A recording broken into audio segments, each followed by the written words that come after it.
লোহা tone plastic.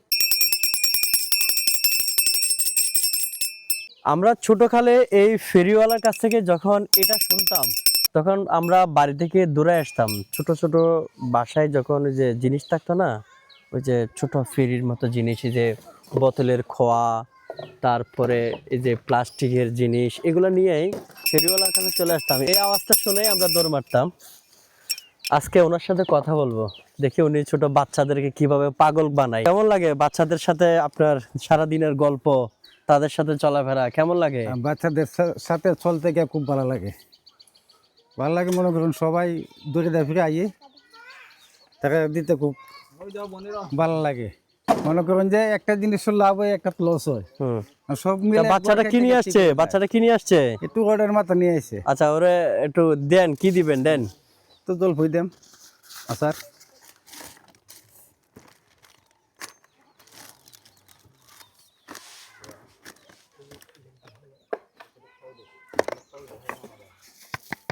এটা হয়েছে বিট লবণ। যাও ফালাইও না, যাও। আমরা ছোটবেলায় তখন খাইতাম যেটা কটকটি বলে আমাদের আঞ্চলিক ভাষায়, না? হ্যাঁ, এটা গুড় দিয়া। দেশের বিভিন্ন অঞ্চলে একটা নামে আমরা কটকটি খাইতাম, কিন্তু এখন কটকটি দিচ্ছে না, উনি দিচ্ছে জলপাই। একটু কাছে দেখাবেন ভিডিওটা, দেখুন জলপাই। একটু টেস্ট করে দেখি নাকি হ্যাঁ, খাই, কেমন লাগছে, খাই, খাই। কেমন লাগে এটা খেয়ে দেখি হ্যাঁ, নাকি। খাইন খাইন, এনে দিন একটা। অনেক টেস্ট, বলার মতো না। হাত দিবেন না, হাতে আমার ময়লা থাকতে পারে। না, মহিলা না। সারাদিন কাজ করছি, দৌড়াইছি, বিভিন্ন জায়গায় গেলাম, হাতে ময়লা থাকতে পারে, তাই আমরা হাতে ধরে খাবো না, পয়সা দিয়ে কিনে খাবো, তাও এভাবে করে নিয়ে। আর একটা বিষয় শেয়ার করে রাখি, আমরা যখন ফেরির কাছ থেকে কিছু নেই খাই, বাচ্চারা কিন্তু না বুঝে না দিয়ে খায়, এটা কিন্তু ঠিক কিনা। তাই তাদেরকে আপনি পরিষ্কার কাগজে করে দিবেন। হ্যাঁ, আমি কাগজ দিই, যারা পরিষ্কার কাগজে দিবেন। ময়লা থাকে তাকে এই যে ছোট ছোট বাচ্চারা আসছে, একটু বাচ্চাদেরকে একটু দেখাবেন। এই বাচ্চারা আসছে, সবারই কাগজে এই যে দিই। কারো হাতে দেখা যাচ্ছে ওই বোতল প্লাস্টিকের, এই প্লাস্টিকের একটা খোয়া দেখা যাচ্ছে, এগুলো নিয়ে আসছে। আপনি এদিকে ঘুরে দেখাবেন, উনি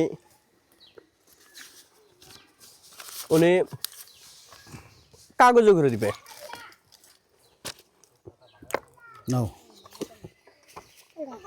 এটা চলতো না। ওনাকে একটু দিতে পারেন।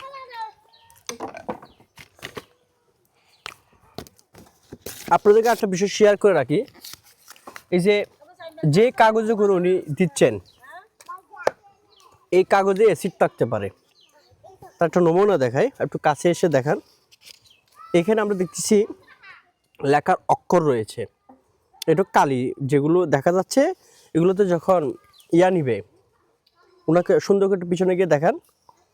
এখানে যখন আচার জাতীয় জিনিস বা জলপাই হোক, চালদা হোক, বোরের আচার হোক, যখন এখানে নিবে, এখান থেকে এই ময়লাগুলো বাচ্চাদের পেটে যাবে। তাই বাচ্চার পরিবার যারা রয়েছেন, তার মা বাবা ভাই বোন, তারা যেন একটু সতর্ক হয়। তারা যেন ফেরির কাছে জিনিস নেওয়ার সময় বাসা থেকে একটা বাটি পাঠাবেন, আবার ওই বাটিটা দিয়ে আবার আচার নিতে আসবেন না, বাটি করে আপনারা ফেরির কাছ থেকে আচার নেবেন, তাহলে স্বাস্থ্যও ভালো থাকবে। ওনার মতো বয়স্ক মানুষ যারা এখানে ফেরি ব্যবসা করতে আসবে, তাদের ব্যবসাও ভালো যাবে। আমি ওনার বিরুদ্ধে বলছি না, ওনার ব্যবসাটাও ভালো যাবে, আর বাচ্চাদেরও স্বস্তিতা বুক করবে। পরিষ্কার রাখতে, যত্ন করে রাখতে রাখি আমার কাছে এলে। আচ্ছা, আপনি যে বাচ্চাদেরকে দেন, যেহেতু আপনি হাতে ধরেন, আপনি চামচ দিয়েই তো দেন, তাই না? চামচ দিয়ে। সেটা আমি দেখছি, কিন্তু বাচ্চাদেরকে কাগজে করে দিচ্ছেন, এটা কতটুকু স্বাস্থ্যসম্মত? মনে করেন কাগজ আমি একটু আগে যেটা আমি একটু আগে বলেছি, তাদেরকে আপনার ব্যবসাটাই চলুক, তাদের বাচ্চারা একটু সন্তুষ্ট থাক। সেহেতু তাদেরকে বাটি আনুক, বাটি করে দিবেন, বা তাদের হাঁস পরিষ্কার হাতে দিবেন। বাটি তো সবাই আনে না, বেশি বেশি নিলে একটু বাটি লিয়ে আসি, না হলে প্লেট লিয়ে আইয়ে। আর না হলে মনে করেন এই যে কাগজটা দিলে, বইয়ের কাগজটা তো আমি জায়গা জোড়া দেয়া করে দিই, দোলাবালু থাকে না। কাগজটা যখন শিখি, দোলাবালু থাকে না, জায়গা দেয়া। এই কাগজটা দিলে তখন তার হাতের ময়লাটা উঠতেছে না।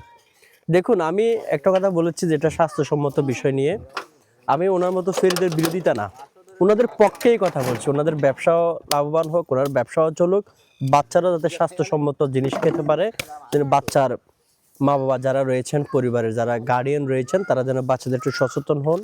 কারণ এই গ্রামে যেটা আমি দেখেছি, যে গ্রামে এই যে মনাই ত্রিপুরাপল্লী, এই পুরাপল্লীর অনেকগুলো বাচ্চা একসময় মারা গেছেন।